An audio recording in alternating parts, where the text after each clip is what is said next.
Assalamu alaykum, hörmətli televizor görgüçülər. Yaxşımısınızlar? Yaxşımsızlar. Dünya Uyghur Qurultayı Tor televiziyasının günlük xəbərlər proqramısıga həmminglar xuş gəlibsizlər. Mən riyasətçi İftixar Abdurşid. Mən riyasətçi Zümrətay Erkin. Bugün düşənbə. Hörmətli görürmənlər, tövəndə diqqətinizlər günlük xəbərlər proqramımızın təfsilatı bolsun. 8-ci növbətlik Dünya Uyghur Qurultayı vəkil namzatlarının salayətini tekşürüş muvaffəqiyyətli axırlaşdı. 8-ci növbətlik Dünya Uyghur Qurultayı vəkillərinin namzat göstəriş basqıçı 6-cı ayının 30-cı günü qələbəlik tamamlanğan olub, Dünya Uyghur Qurultayı muavin reisi Farxat Yoranqaş əpəndimning bildirişçə, 1-ci iyuldan başlap 8-ci növbətlik Qurultay vəkilliki körsilgan namzatlarının salayətini tekşürüş başlanğan idi. Dünya Uyghur Qurultayı hər qaysı dövlətlərdəki təşkilatlar və Qurultayның işxanları bilan birləşib ilib bardığan bu tekşürüşdə dünyanın hər qaysı joylardan saylanğan Qurultay vəkil namzatlarının arxı görünüşü, siyasi obrazı, kişilik fəzileti, Şərq Türkistan davasıga bolğan səmimiyeti tekşürüşdən ötüdigan bu tekşürüş basqıçı 20 iyul Cümə günü Qurultay rəisligi tərəfindən açılğan yığında muqimlaşdırıldı. Bu haqda stansimizning ziyoratini qabul qilgan Qurultay İcraiya komitetining muavin raisi və 8-ci növbətlik Qurultay tayyorluq komiteti vəkillər komissiyasining mas'uli Turg'unjon Alovuddin Hojim təfsili məlumat berib tövəndikilərini ifadə qildi. Assalamu alaykum. Dünyanın hər qaysı joylarındakı aziz Şərq Türkistanlıq qarindoshlar. Dünya Uyghur Qurultayı 5 may günü icraî komiteti yığını açıp 8-ci növbətlik Dünya Uyghur Qurultayı umumi yığınını muşu yılının oktyabr ayının ahırkı həftələrdə açışını qarar qılğan idi.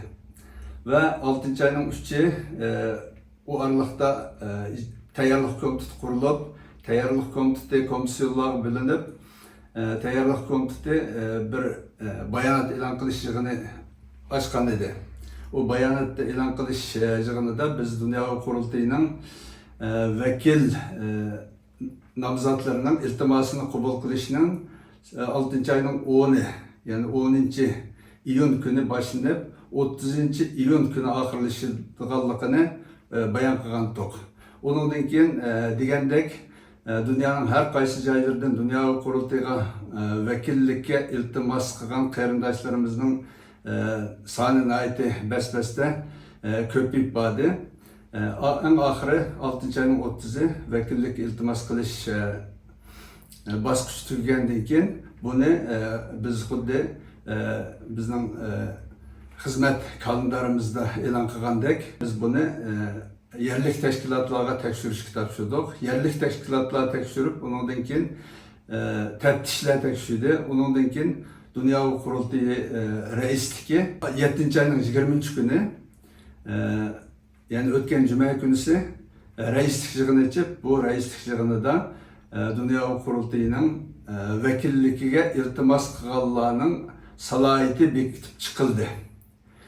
Bu şu salohiyati bekitib chiqilganlar her qaysı devletdeki teşkilat rehberleri ve Dünya Qurultayı rehberleriga yollandı. Aldığımızdaki 27 yoki 28 iyul günü biz burun algan karar boyunca devletlerde saylam buludu. Bu saylam asaslık Germaniya ve Türkiye'deki Uygurlar köp olturaklaşkan devletlerde naite kızgın elip verildi ve başka devletlerde bu saylamga kızıkış naite yukarı. Bu saylam bizning Dünya Qurultayı'nın 157 vekilini tanlap çıkışta naite muhim rol oynaydı. Şunun için dünyanın her qaysı joylardaki devletlerde yaşayotgan aziz Şərq Türkistanlıq qarindoshlarimizni bu saylamga aktiflik bilan qatnashib öz devletinin Dünya Qurultayı'daki vekilini saylab çıkışını talep kılımız ve bütün halkımızdan muşu saylamga aktiflik bilan qatnashib ve şu saylamni qo'llashini ümit kılımız. Rahmet.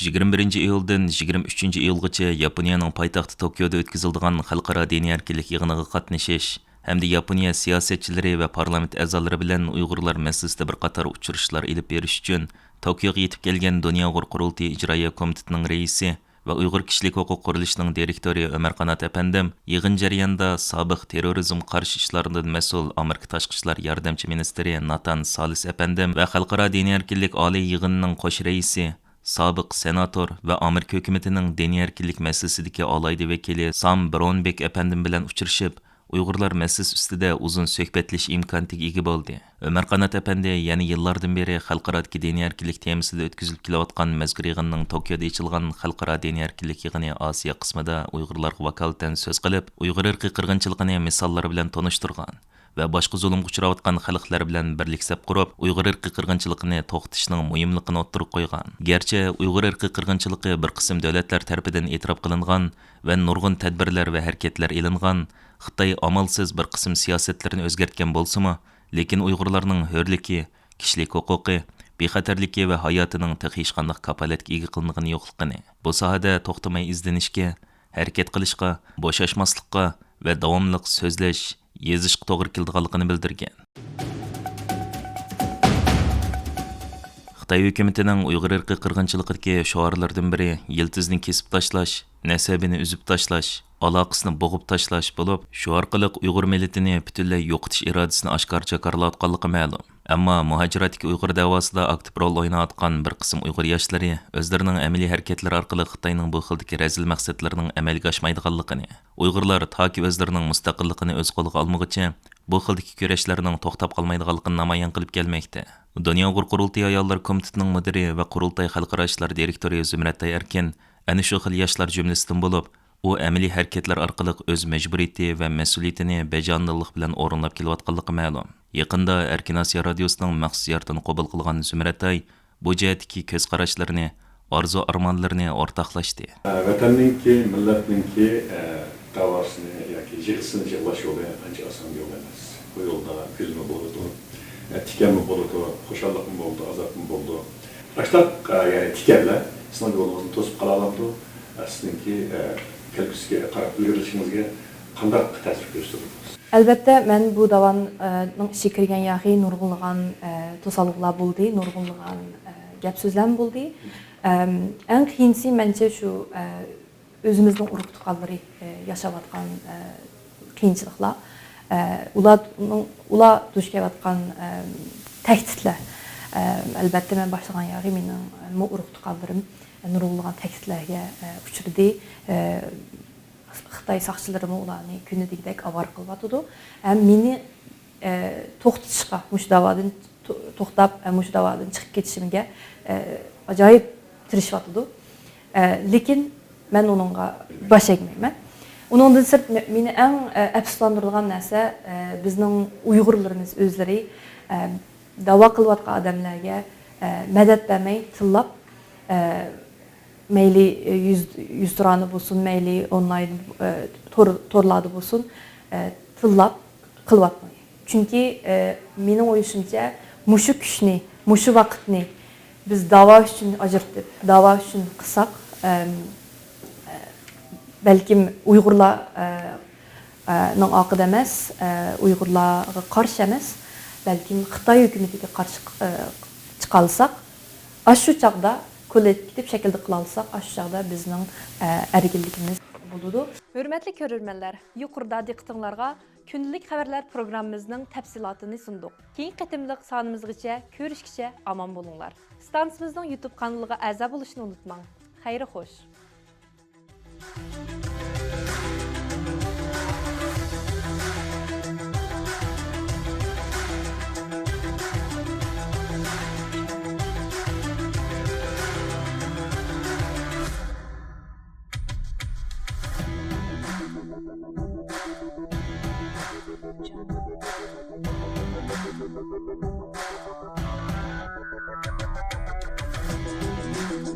you.